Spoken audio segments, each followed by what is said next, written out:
వైసీపీలో కొంతమంది fire brands ఉన్నారు. ఇప్పుడు ఇందాక మనం కొడాలి నాని చాలా రోజుల తర్వాత మళ్ళీ సో మీరు ఒక ఫైర్ బ్రాండ్. ఇప్పుడు మనకి ఇక్కడ డిబేట్ లో రాసమల్లి గారు ఆయన అసలు లక్షణమైన చాలా స్మూత్ చర్చలో జాయిన్ అవుతున్నారు. రాచమల్లి శివప్రసాద్ రెడ్డి గారు, మాజీ ఎమ్మెల్యే, అలాగే వైఎస్ఆర్సీపీ నాయకులు. సార్ నమస్కారం. సార్ నమస్తే అన్న. సార్ అదే సార్, ఇప్పుడు సూపర్ 6 సూపర్ హిట్ అయింది అని కూటమి ఒక పక్క విజయోత్సవ సభ పెట్టి చెప్తే మీరేమో వెన్నుపోటుకు 2 ఏళ్ళు అంటూ ఆ మేనిఫెస్టోలో ఏమి అమలు చేయలేదు అవి అంటూ మీరు నిరసన చాలా మీ ఉద్యమ ఉత్సాహం కథం తొక్కి కథనంతో సాగారు. చాలా అసలు ఇదిగా సాగింది. సో ఎలా ఉందంటారు ప్రజాస్పందన ఏమిటి అసలు? మీకు ప్యానల్ ఉండే మిత్రులకు, ముఖ్యంగా మా లక్ష్మీనారాయణ గారికి నా హృదయపూర్వక నమస్కారాలు. ఏమన్నా బాగున్నారా? బాగున్నా బాబు. నమస్తే అమ్మా. సంతోషం తల్లి. చాలా బాగా మాట్లాడుతున్నారు మీరు. మేము అనుకున్నది 99 టీవీ ద్వారా ఎలా చెప్పబోయేది ఏంటంటే కదా మేము అడిగేది, ఈ రోజు మేము నిరసన కార్యక్రమాలు ఏం చేస్తున్నాము, ప్రభుత్వం విఫలమైంది అని చెప్పి, లేదు కొత్తగా పరిపాలన చేసినామని చెప్పి తిరుపతిలో విజయోత్సవ సభ జరుపుతామని ఇప్పుడు పక్షాధిక చర్యల భాగంగా పెట్టారు. మంచిది, పెట్టుకొని సాగుతుంది.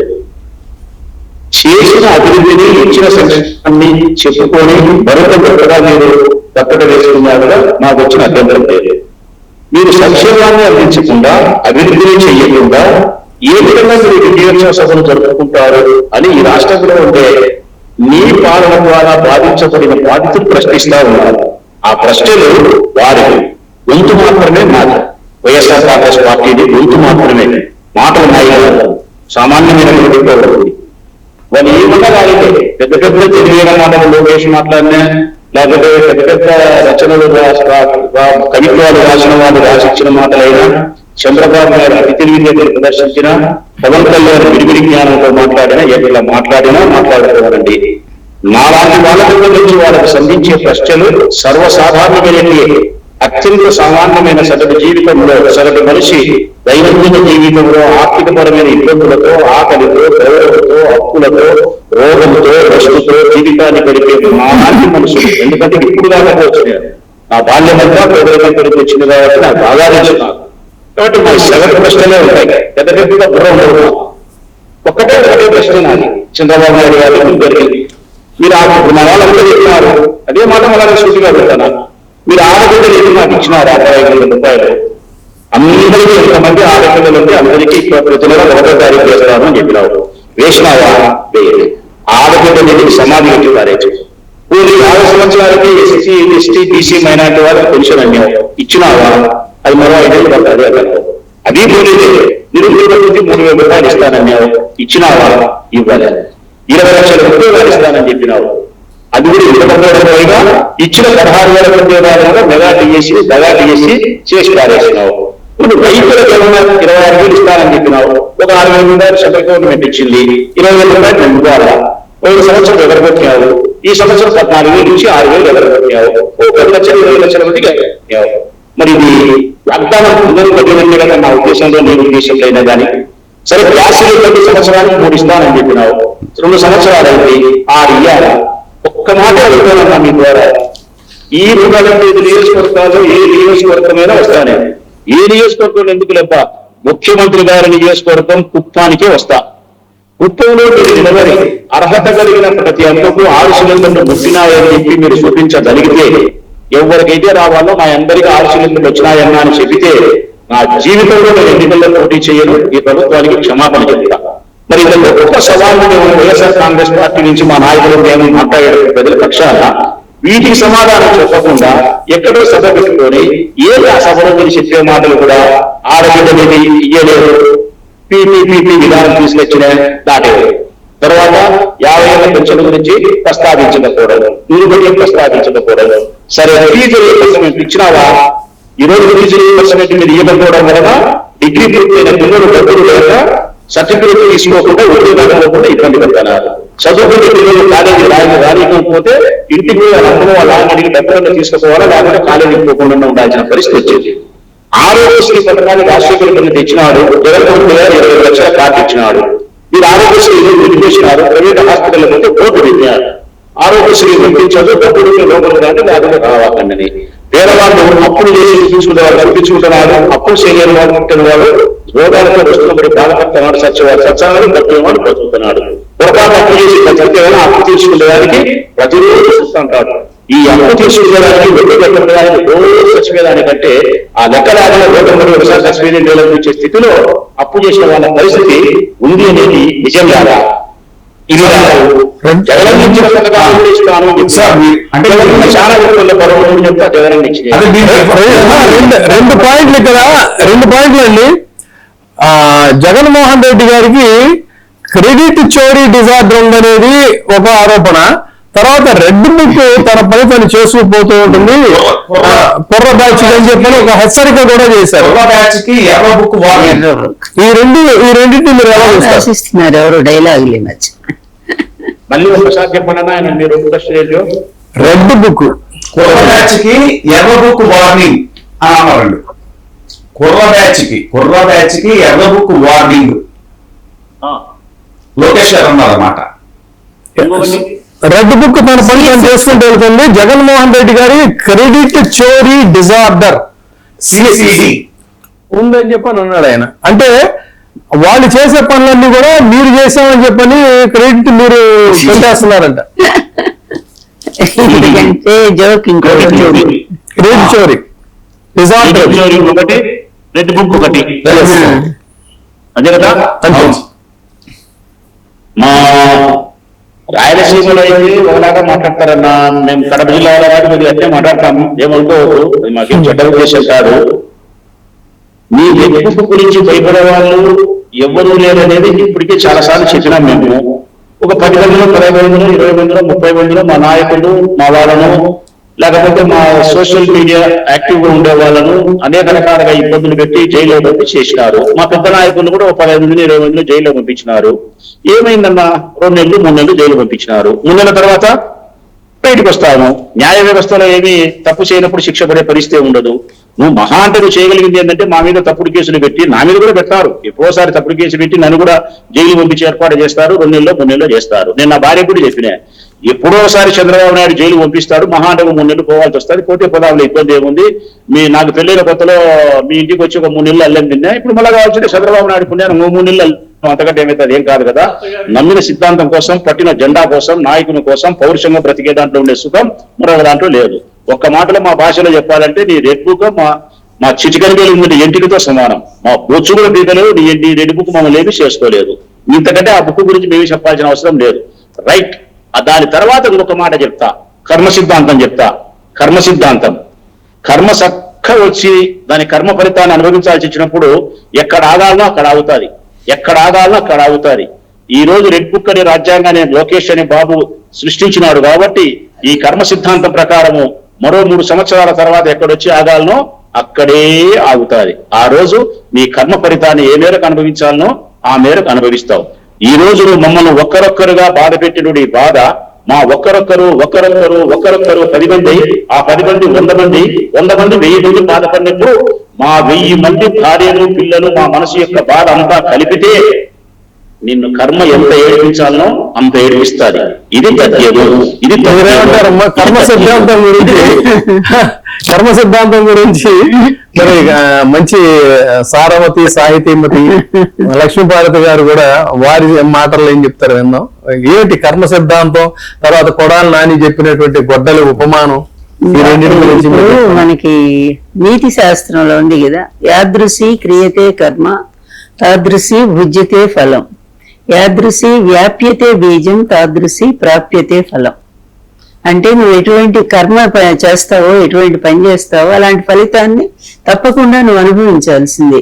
ఎటువంటి విత్తనాన్ని భూమిలో నాటుతావో అటువంటి పండును నువ్వు తిరిగి తీసుకుంటావు. తమ్ముడు చెప్పింది వాస్తవం. ఎందుకంటే ఇది ఎక్కడికి పోదు. వాళ్ళు స్టార్ట్ చేశారు, దాన్ని మేము ఎండ్ చేస్తాం.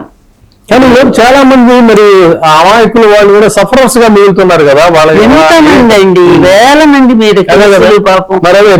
కనీసం ఈ గవర్నమెంట్ ఆయన ఏమంటున్నాడు, ఇంకా కంటిన్యూ అవుతుందని కూడా చెప్తున్నారు. అదే మాకు అందలేదు అని ఒక సోషల్ మీడియాలో ఒక్కడ పెడితే తెల్లారసరి పోలీసులు వెళ్ళిపోతున్నారు. ఎంత దరిద్రంగా ఉందంటే పోలీసు వ్యవస్థ, చెప్పాలంటే ఇంటి ముందు కుక్కల్లాగా మనం కట్టేసుకుంటామే అట్లా వ్యవహారం చేస్తా ఉన్నారండి. జగన్ గారి టైంలో పోలీసు డిపార్ట్మెంట్ కి 3 సార్లు అవార్డులు ఇస్తాయి. ఈ రోజు లీస్ట్ అంటే భారతదేశంలోనే పోలీస్ వ్యవస్థ అంటే ఈ లా అండ్ ఆర్డర్ లో ఫెయిల్ అయినటువంటి రాష్ట్రంగా పోలీస్ వ్యవస్థ లీస్ట్ లో ఉంది అని చెప్పి మొన్ననే చూసారు కదా, 96 ఎంతో ఇచ్చారు కదా, నంబర్ కూడా ఇచ్చారు. అంత హీన స్థితిలో ఈ రోజు పోలీసు ఉంది. ఆ డీజీపీ సిగ్గుపడాలండి కొంచెం కూడా. నా పర్యవేక్షణలో ఈ రాష్ట్రం ఇంత అధోగతి పాలైపోతుంది. ఒక్కటి ఆడపిల్లల మీద అత్యాచారాలు ఇన్ని జరిగిన ఈ 2 ఏళ్లలో వాళ్ళ నాయకులే స్వయంగా టీడీపీ నాయకులు, జనసేన నాయకులు బరి తెగించి చిన్న చిన్న పిల్లల్ని కూడా అత్యాచారాలు చేశారు. మరి అట్లాంటి కేసులు ఒక్కటన్నా వీళ్ళు పోలీసులు తీసుకున్నారని ఒక్క కేసు అన్న టేకప్ చేశారా? ఒక్కటి కూడా జరగలేదు. కొంతమంది ఆడపిల్లల్ని చంపేశారు, ఆ హత్య కేసులు కూడా లేవు. మా పార్టీ వాళ్ళని చంపేశారు, ఆ కేసులు కూడా లేవు. అంటే ఇదే రెడ్ బుక్ రాజ్యాంగము. నేను చెప్తున్నానండి, ఈ లోకేష్ ఈ పనికి మాలిన వాడికి బ్రెయిన్ లెస్ అండి, బ్రెయినే లేదు అతనికి. ఆ తల్లి పెంపకమో తండ్రి పెంపకమో మనకు తెలియదు కానీ ఇంత కుసంస్కారం, ఇంత దరిద్రపమైనటువంటి ఈ ఈర్ష్య ద్వేషాలతో పెరిగినటువంటి అతను అదే ఈర్ష్య ద్వేషాలకు రేపు బలైపోతాడండి. నిజంగా ఎందుకంటే మనమేం చెయ్యము. రేపు వచ్చిన తర్వాత లీగల్ గా చట్టబద్ధంగా ఎవడైనా సరే లీడర్ అనేవాడు ఓపెన్ గా నువ్వు హత్యలు చెయ్యి, నువ్వు నేరాలు చెయ్యి, నువ్వు ఘోరాలు చెయ్యి, మేము మేము మంచి ఉన్నతమైన పదవులు ఇస్తాం మా పార్టీలో. ఈ రోజు అదే జరుగుతూ ఉంది. డిఎస్సి చూస్తే నిజంగా మేధావులైనటువంటి వాళ్ళు ఎంతమంది పరీక్షలు రాస్తే వాళ్ళందరిని పక్కన పెట్టేసి పనికి మాలిన ఎదవలను తీసుకొచ్చారు. అలాగే వాళ్ళ రాజ్యసభ సీట్లు చూసినా కూడా అట్లాగే ఉంది. ఒక్కడు కూడా అర్హత ఉన్నవాళ్ళు లేడు. అంటే వీళ్ళ పరిపాలన ఎలా ఉందంటానికి ఇవన్నీ కూడా ఉదాహరణలుగా చెప్పుకోవచ్చు. కానీ ఇక్కడ ఒక పాయింట్ రాసమల్లి గారిని అడుగుతున్నాను. మీకు ఇప్పుడు తెలంగాణలో ఉండేటువంటి యువ చైతన్యం, ప్రజా చైతన్యం ఆంధ్రప్రదేశ్ లో సినిమా టిక్కెట్ల కోసం ప్రీ రిలీజులకు అయితే అద్భుతమైన చైతన్యం ఉంటుంది. కానీ మరి సామాజిక చైతన్యం ఇక్కడతో పోల్చుకుంటే ఇక్కడ ఏపీపీఎస్సీకి సంబంధించి ఒకసారి ఇలాంటి ఏదో జరిగితే పెద్ద ఎత్తున ప్రజలు యువత స్పందించారు. మరి అక్కడ స్పష్టంగా ఆధారాలతో సహా ఇన్ని రోజుల నుంచి జరుగుతుంటే కూడా ఎందుకు అక్కడ సరైన చైతన్యం లేదంటారు? మీరు చెప్పండి సార్. నా దృష్టితో వరకు సామాజిక చైతన్యం అనేది ఎప్పుడైనా కానీ పేదరికం వలన, ఎక్కువ బాధించబడడం వలన సామాజిక చైతన్యం వస్తుంది. తెలంగాణ ప్రాంతంలో పేదరికాన్ని ఎక్కువ అనిపించినారు మాకంటే, ఇంకా ఎక్కువ మంది బాధించబడినారు. అనేక రకాల కారణాలు వాళ్ళ స్త్రీలను కానీ, వాళ్ళ హక్కుల కోసం కానీ, వాళ్ళ మర్యాదల కోసం కానీ చాలా. అందుకే తెలంగాణలో చాలా ఉద్యమాలు, ఈ ఉద్యమాన్ని బట్టి చాలా ఉద్యమాలు, రజాకర్లని చాలా ఉద్యమాలు వచ్చినాయి, విప్లవాలు వచ్చినాయి, కొట్లాడినారు, చేసినారు. మొత్తం మీద మా ప్రాంతంలో ఉండేదానికంటే తెలంగాణ గడ్డలో కొంత ఉద్యమాల గడ్డగానే చెప్పొచ్చు. ఎందుకంటే పేదరికాన్ని బాధలు భరించినారు కాబట్టి. అక్కడ సామాజిక చైతన్యం ఎక్కువ ఉంది. ఇక్కడ ఆంధ్రప్రదేశ్ లో అంతటి సామాజిక చైతన్యం ఉందని చెప్పి నేను అనుకోను. ఇప్పుడు అమ్మ చెప్పినట్టు, లక్ష్మీపార్వతమ్మ గారు చెప్పినట్టు కూడా లోకేష్ బాబుకు సంబంధించి చెప్పిన మాట విషయంలో అయితే నా ఉద్దేశము, లోకేష్ బాబు మా ఇద్దరికి ఏం చేస్తున్నాడేమో తెలియదు కానీ చంద్రబాబు నాయుడు రుణం అయితే తీసుకుంటున్నాడు, తండ్రి యొక్క రుణాన్ని తీసుకుంటున్నాడు.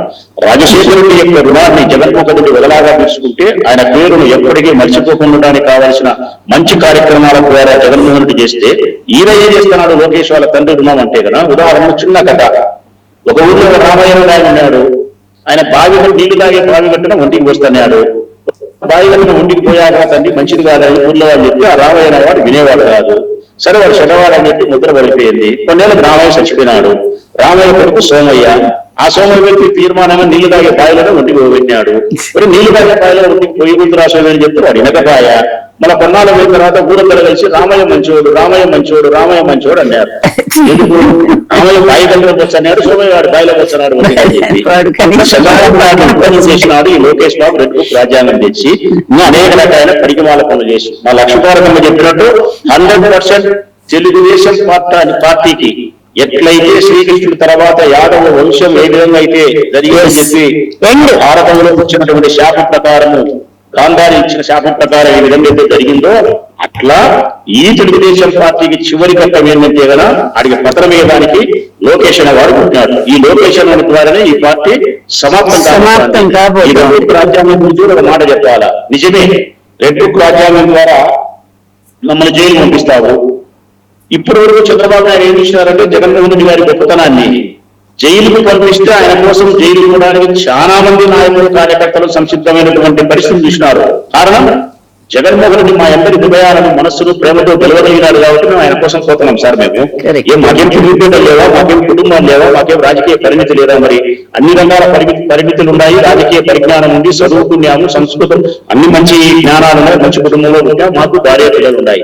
మరి ఇవన్నీ ఉన్నప్పుడు కూడా మంచి కల్చర్ ఉన్నప్పుడు కూడా మేము ఆయన కోసం ఎంత త్యాగాలకైనా సిద్ధపడతానంటే ఆయన వ్యక్తిత్వం కావచ్చు, లేకపోతే రాజశేఖర్ కుమారుడు కావచ్చు, లేకపోతే మమ్మల్ని ఆయన మాతో ఆయన ఉండే విధానము, మా పట్ల ఆయన చూపించినటువంటి గౌరవం, ప్రేమ ఇవన్నీ కలిపి ఆయన పట్ల మాకు ప్రేమ ఉంది, కృతజ్ఞత భావం ఉంది. అందుకే ఆయన కోసం జైలు వేయడానికి కూడా సిద్ధపడతాను. మీ పెద్దగా నొప్పికం లేదు.